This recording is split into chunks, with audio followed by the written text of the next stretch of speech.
नमस्कार विद्यार्थी मित्रांनो, यशवंतराव ओपन युनिव्हर्सिटीचा मे-जून 2025मध्ये घेण्यात आलेल्या परीक्षेचा निकाल जाहीर होण्यास सुरुवात झालेली आहे.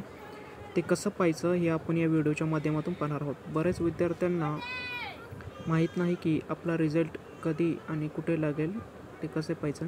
तर आपण सर्वप्रथम ते कसे पाहायचं हे पाहूया या व्हिडिओमध्ये.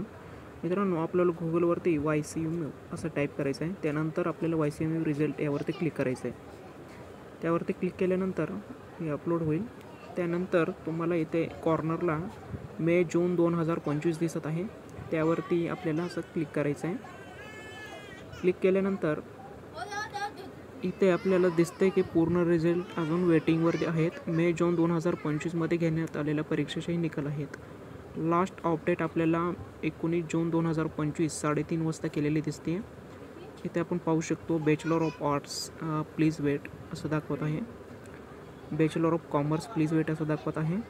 अजून बरेच रिझल्ट वेटिंगवरती आहेत. त्याच्यातले फक्त 2-3 रिझल्ट हे अपडेट झालेले आहेत. मे 25 मेपासूनची परीक्षा सुरू झाली होती, त्यांचे रिझल्ट आता अपडेट झालेले आहेत. इथे certificate programming computer click here दाखवत आहे, म्हणजे त्यांचा रिझल्ट अपडेट झालेला आहे. जेव्हा आपल्याला क्लिक हिअर दाखवेल तेव्हा आपला रिझल्ट डिक्लेअर झालेला आहे असं समजायचं. ते रिझल्ट पाहण्यासाठी आपल्याला सर्वप्रथम क्लिक हिअरवरती क्लिक करायचं आहे. त्यावरती क्लिक केल्यानंतर आपल्याला इथं इव्हेंट सिलेक्ट करायचं आहे. मे-जून 2025 असं सिलेक्ट करून इथं आपल्याला पेअर नंबर टाकायचा आहे.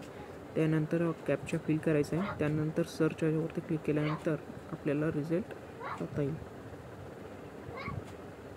मे-जून 2025चे बॅचलर ऑफ कॉमर्सचा रिझल्ट हा 1 ते 10 तारखेपर्यंत लागू शकतो. चला मित्रांनो, भेटूया नेक्स्ट व्हिडिओमध्ये. Take care.